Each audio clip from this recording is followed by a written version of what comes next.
What a night for football fans. There's so much chatter about how the first game of the World Cup is key to having a great campaign. We're constantly reminded from all quarters of the world how important it is to put the right foot forward from the start.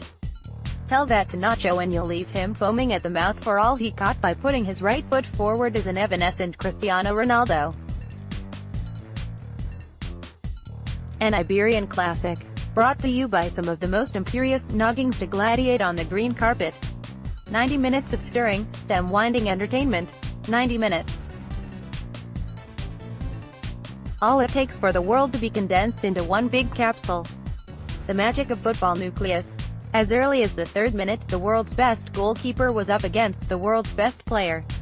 The latter prevailed with aplomb. Garland him or spit on him, when he bobs near that corner flag and makes the finest anti-hero landing in pop culture history to celebrate a goal. You gotta ask yourself, just how does he keep doing it? But nothing's secure against a team that sweats quality like the Spaniards. Diego Costa equalized with the most Diego Costa goal you'd see in recent history. Costa is one of the top strikers in the world for a reason.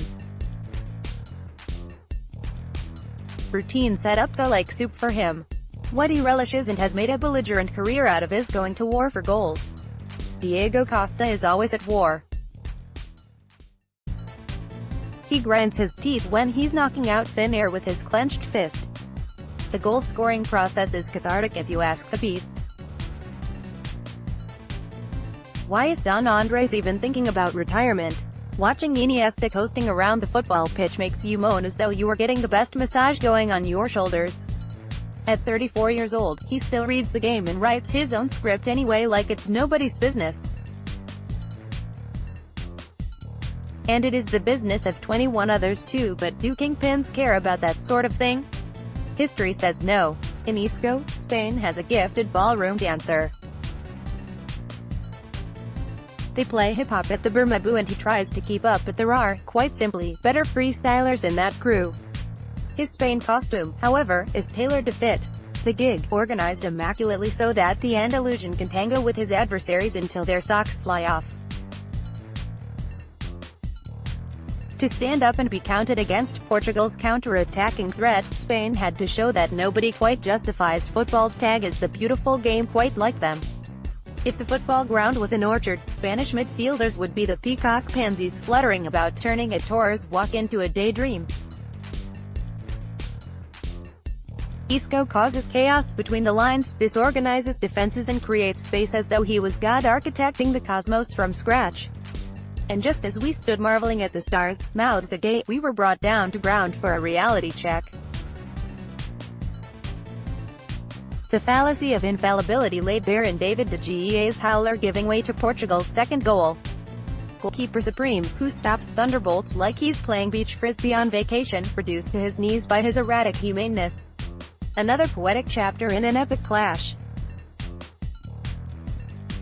But there was no time to give in to the chaos and we were sprung back to the warfront where Diego Costa pounced upon yet another chance, this time from unmissable range. The destination is overrated and the journey is often not spared a glance. Wrestling to score the first, trotting in the box like a fox for the second. Oh, how Spain have missed having a striker since Villa and Torres faded. Nacho flipped the script by meeting a dropping ball in the most satisfying manner and leathered it into the corner. He starts the night needing antidepressants and goes to score to experience the whole spectrum of emotions over the course of an hour. Well, it was at this exact point that most people would have written Portugal off. My mates didn't see a way back for them. Neither did I, but I did see this. Immediately after kickoff, Ronaldo took the ball and shuffled the ball past traffic only to get caught by it himself. He rose from the ground, complaining, asking for a yellow card. Me pissed off Cristiano Ronaldo. Actually, no, you've met him before. You've seen him so many times. The first few times you were left having to collect your jaw from the ground. It was normalized for a decade.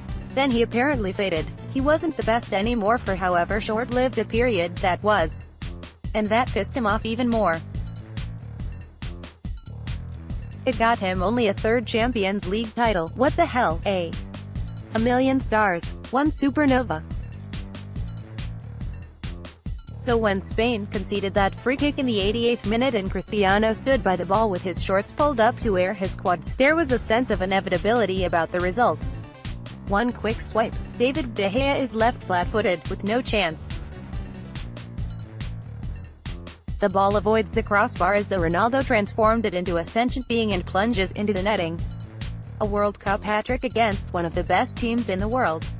Another feather to his cap, and he already looks like a mutant among peacocks.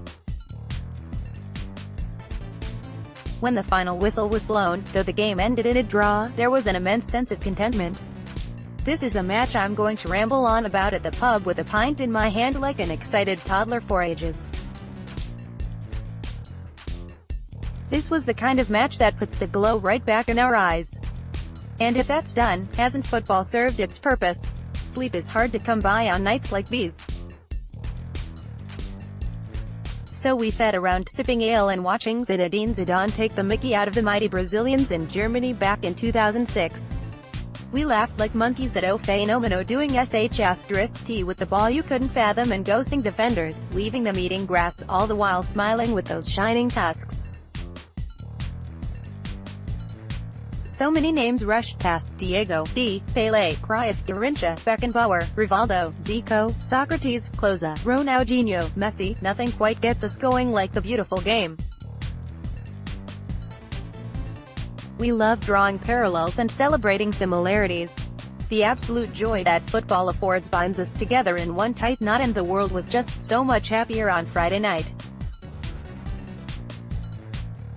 There are guns, bombs, chaos, idiots, prisons, favelas, elysiums, barbed wire fences and perspective walls that divide us. But thank God Almighty, there's football to lull us to sleep.